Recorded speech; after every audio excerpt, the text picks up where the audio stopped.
All right, third grade. Now we are continuing our Thomas Hart Benton inspired landscapes. Our glue has dried and it has left us with these raised edges to outline all of our lines that we've made. Now we're going in with our oil pastels to fill this in. So I like to start with my grass. Since in our oil pastels we have a light green and a dark green, I kind of like to mix them a little bit because I like, it makes it look a little bit more interesting in the grass. So I like to start with the light green and fill all my hills all the way in with light green first. Now remember, with your oil pastels, it's important to press down with good pressure and to fill in your space completely. That way it looks really, really nice. So I'll show you this space where I'm gonna fill in the space completely and I'm pressing down with pretty good pressure so my color shows up really nice and bright. But maybe on this hill, I'm gonna not press down with good pressure and I'm gonna not color it in all the way, and so you can see the difference. You can see it's not very bright. It definitely looks scribbly, and you don't want to see those black papers, the black of the paper showing through, right? So just make sure you're doing your best to press down with some good pressure and fill in that space all the way. Because even if I fill the space in all the way, but I'm not pressing with good pressure,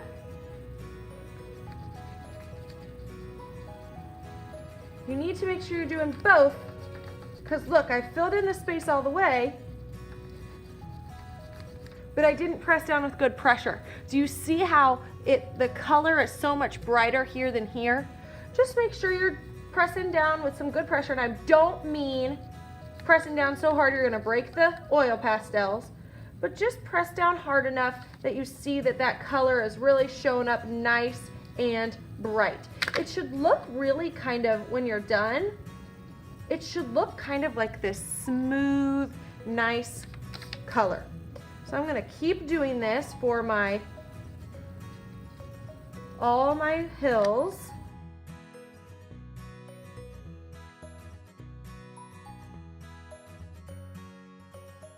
Make sure you get these little spaces because it's kind of easy to miss these little ones.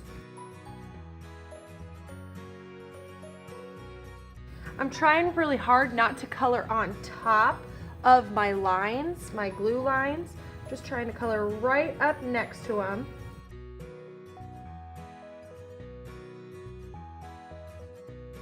Okay, so there, I've colored in my grass all the way. It's nice and flat color. It doesn't look scribbly.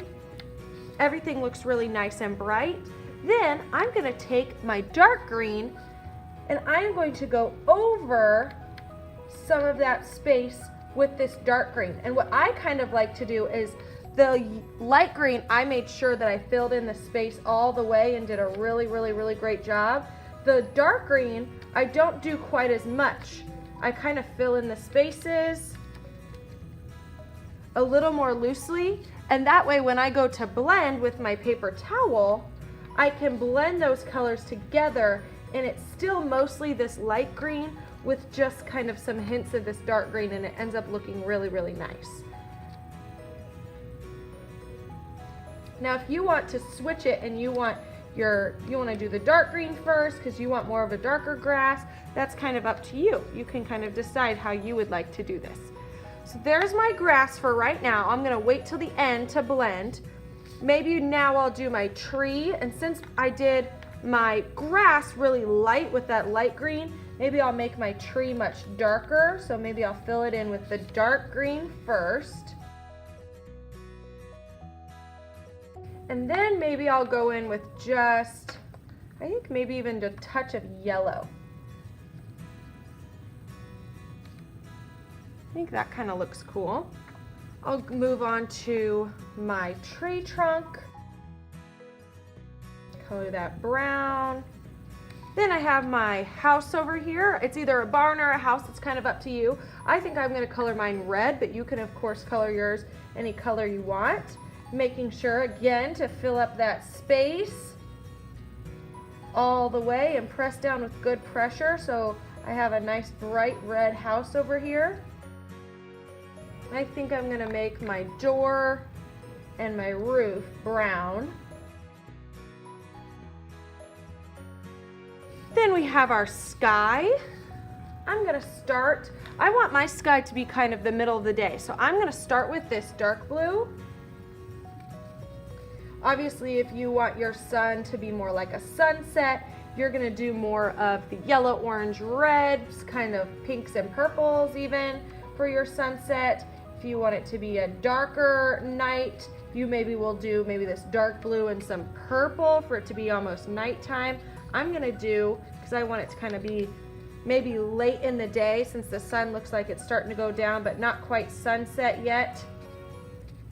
I'm gonna do this dark blue and then some light blue on top, just kind of like how I did with the grass where I did the light green and then some dark green on top. I'm gonna go back, make sure I filled in these spaces really good, all the way filled up.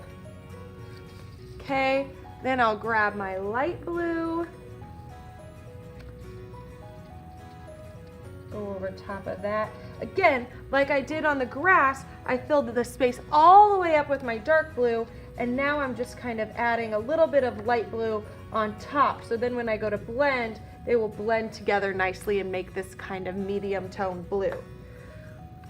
Now I'll do my sun.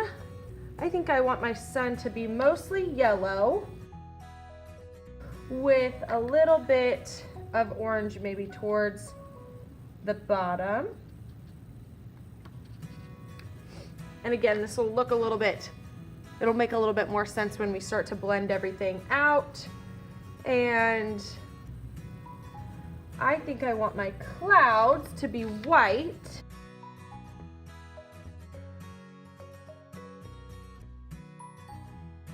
And I know you might think that the clouds in the sky are just white, but they have shadows. They have things going on, and the shadows aren't black in the clouds. They're kind of reflecting some of the colors that are going on either in the sky or in the ground. So since mine's about to start a sunset, I think I'm just gonna add a little tiny bit of pink on the bottom sides of my clouds. Just a little bit. You can barely tell, and when I blend it in, it's gonna look even more natural and cool. So the last thing I need to color is my road. Now, since we don't have a gray oil pastel, we have to kind of think here for a second. To make gray, I'm gonna put some black on my road and some white on my road, because we know that black and white make gray. Okay, so now I'm gonna go through and I'm gonna start to blend this out with my paper towel. So I'm gonna start with my grass. I'm gonna do all of my grass first before I move on to my next space. Now I'm not pressing down too hard when I'm blending because I don't wanna take off too much of that oil pastel. If you ever feel like it's starting to look a little bit duller, like I feel like I kind of took off a little bit too much of the oil pastel right there, you can always go back over it and add it back. We just want to blend those colors in together, make everything look nice and smooth. But again, don't press too hard. And you can see I'm always moving in the same direction as I'm blending. I'm always going from side to side, right? I'm always going this direction. If I switch and start going this direction, it's gonna start making your blending look a little bit silly. So make sure you're always going the same direction and you're just kind of blending out that other color that you added to your grass, kind of blending them together to make them one color.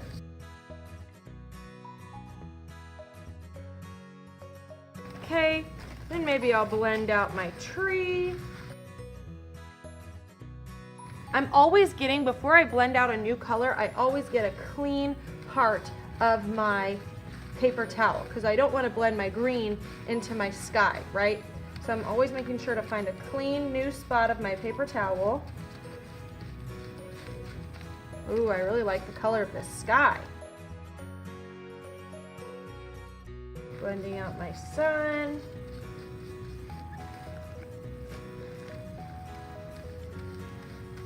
And blending out my clouds. Oh, and I forgot to add the white in the road. Again, just like my grass and my sky, I filled it all the way in with black, and then I just kind of went over the top just a little bit with white. And then you go blend it in, and it looks gray.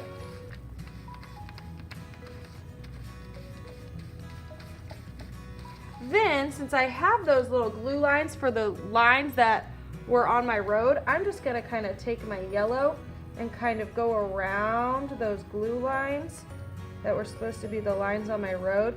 So that kind of emphasizes them and reminds us that this is a road.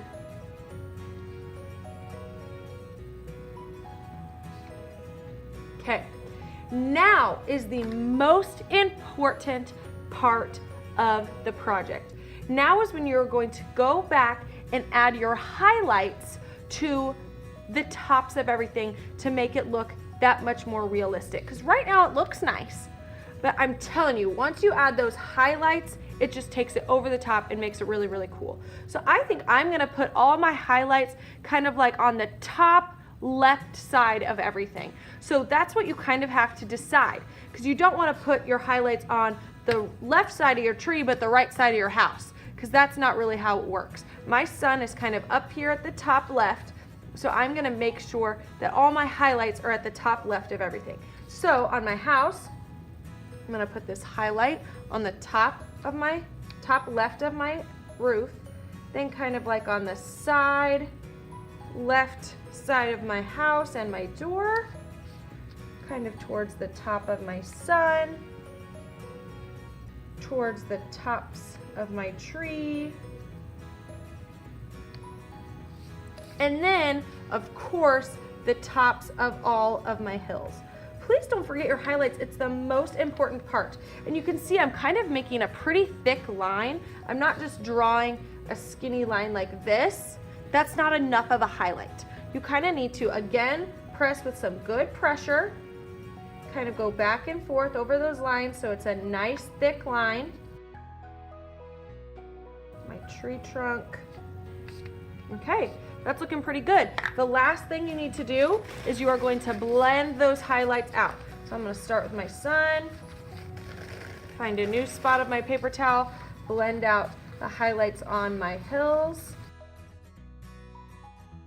And this is what just takes your picture over the top and makes it look that awesome. Makes it just look that much cooler. So I'm blending these out. You can see the difference of what it looks like from when you blend it out and when you haven't blended it out yet. Just kind of looks a little more seamless. It looks more like a highlight instead of just like a line on your paper, right? So I'm gonna blend this, find a new spot on my paper or on my paper towel, blend out the lines on my house.